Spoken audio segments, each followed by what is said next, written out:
আমার জামাই গতকালকে রাতে অ্যারেস্ট হয়েছে। এটা নিয়ে তো হাই উল্লাস করার কিছু নাই, ঠিক আছে? মামলা যখন আছে অ্যারেস্ট হবেই।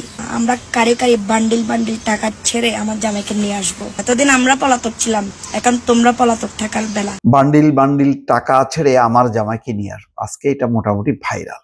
সমস্ত সোশ্যাল মিডিয়াতে বলেন, গণমাধ্যমে বলেন, ব্যাপকভাবে এটা ছড়িয়ে পড়েছে এই কারণে চট্টগ্রামের শীর্ষ সন্ত্রাসী একজন নাম সাজ্জাদ হোসেন, তার স্ত্রী তামান্না শারমিন ফেসবুক লাইভে এসে এইভাবে বলছে যে আমরা কাড়ি কাড়ি বান্ডিল বান্ডিল টাকা ছেড়ে আমার জামাইকে অর্থাৎ তার স্বামীকে নিয়ে আসবো, যারা এই ঘটনা ঘটিয়েছে তাদের ছাড় দেওয়া হবে না। খুবই সাবলীল ভঙ্গিতে দেখলাম ভিডিওটা। দেখলে মানে প্রথমে আমি ভাবলাম যে এটা কি টিকটক করছে কিনা, পরে দেখলাম যে না, টিকটক না, এটা তো সত্যি সত্যি সে মানে পাল্টা একটা হুঁশিয়ারি দিচ্ছে।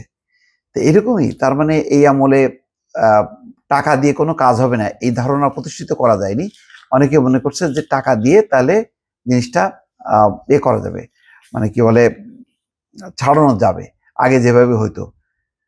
তো এটাই খুবই আমাকে অবাক করেছে দর্শক। এরকম একটি কিভাবে তামান্না শারমিন, সাধারণত যাকে গ্রেপ্তার করা হয় তার পরিবার দুশ্চিন্তার মধ্যে থাকে, কিন্তু তার মধ্যে কোনো দুশ্চিন্তার লেশ মাত্র নেই। তো খবরটা কি? চট্টগ্রাম নগরীর আলোচিত শীর্ষ সন্ত্রাসী সাজ্জাদ হোসেন ওরফে ছোট সাজ্জাদকে গ্রেপ্তারের পর সামাজিক যোগাযোগ মাধ্যম ফেসবুক লাইভে এসে বক্তব্য দিয়েছেন তার স্ত্রী তামান্না শারমিন। ভিডিওতে শারমিন বলেন, আমরা কাড়ি কাড়ি বান্ডিল বান্ডিল টাকা ছেড়ে আমার জামাইকে নিয়ে আসব, যারা এই ঘটনা ঘটিয়েছে তাদের ছাড় দেওয়া হবে না। ভিডিওতে 17 মামলার আসামি সাজ্জাদ হোসেনকে 10 থেকে 12 দিনের মধ্যে জামিনে মুক্তি করাবেন বলে জানান তামান্না শারমিন। তিনি আরো বলছেন, আমার জামাই গতকাল অর্থাৎ শনিবার রাতে গ্রেপ্তার হয়েছে, এতে হতাশ হওয়ার কিছু নেই, মামলা যখন আছে গ্রেপ্তার হবেই। আপনারা যারা ভাবতেছেন আর কোনোদিন বের হবে না, তাদের জন্য এক বালতি সমবেদনা। কত তাচ্ছিল্য করে বলছে, কত কনফিডেন্স তার। প্রতিপক্ষকে হুমকি দিয়ে তিনি বলেন, এতদিন আমরা পলাতক ছিলাম, এখন তোমাদের পলাতক থাকার পালা শুরু, খেলা শুরু হবে এখন। বাপরে! এর আগে শনিবার রাত 10টার দিকে ঢাকার একটি শপিং মল থেকে সাজ্জাদকে গ্রেপ্তার করে তেজগাঁও থানা পুলিশ। তাকে ধরতে গত 30শে জানুয়ারি পুরস্কার ঘোষণা করেছিলেন চট্টগ্রাম নগর পুলিশ কমিশনার হাসিব আজিজ। এর আগের দিন নগরের বায়েজিদ বোস্তমি থানার ওসি আরিফুর রহমানকে ফেসবুক লাইভে এসে হুমকি দিয়েছিলেন এই সাজ্জাদ হোসেন। এটাও ছড়ায় পড়ছিল। নগর পুলিশের অতিরিক্ত উপকমিশনার মোহাম্মদ জাহাঙ্গীর আলম বলে, দুর্ধর্ষ এই সন্ত্রাসী যাতে সহজে বেরিয়ে আসতে না পারে সেজন্য সবাইকে সতর্ক থাকতে হবে। গ্রেপ্তারের পর সাজ্জাদকে চান্দগাঁও থানার একটি মামলায় জিজ্ঞাসাবাদের জন্য রিমান্ড আবেদন করা হলে আদালত 7 দিনের রিমান্ড মঞ্জুর করেছেন। পর্যায়ক্রমে বাকি সব মামলার রিমান্ডের আবেদন করা হবে।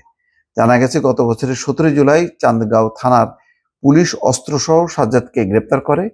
পরের মাসের শুরুতে তিনি জামিনে বেরিয়ে আসেন। ওই যে আগে বান্ডিল বান্ডিল টাকা খরচ করছে, তো সেই কারণে ধারণা হয়েছে যে এইবারও সেটাই হবে। বায়েজিদ বোস্তমি থানা সংলগ্ন হাটহাজারীর শিকারপুরে মোহাম্মদ জামালের ছেলে তিনি। গত বছরের 4 ডিসেম্বর নগরের অক্সিজেন এলাকায় পুলিশ ধরতে গেলে গুলি ছুটতে ছুটতে পালিয়ে যান সাজ্জাদ। এতে পুলিশ সহ 5 জন আহত হয়। এখন এগুলির কি হবে? অন্য যে কোনো সময় হলে তো বলতাম যে ভাইরে এগুলির ক্রস ফায়ার দেন, এখন তার এটা বলা যায় না, আর ডক্টর ইউনূস এই দায় নেবে না। তো এখন আইনানুগ পন্থায় যাতে সে যাতে বের না হইতে পারে এবং তার শাস্তি নিশ্চিত করা যায়, সেই আইনানুগ কার্যক্রম করা উচিত। নতুবা তার স্ত্রী তামান্না শারমিন যেভাবে হুমকি দিচ্ছেন এবং যেভাবে কনফিডেন্সের সাথে বলছেন, তাতে আসলে যদি জামিনও পায় তাহলে মানুষ মনে করবে ওই যে কাড়ি কাড়ি টাকা আছে, বান্ডিল বান্ডিল নোট ছেড়ে তার স্বামী মুক্তি পাইছে, এটাই প্রতিষ্ঠিত হবে। দর্শক ভালো থাকবেন, আল্লাহ হাফেজ।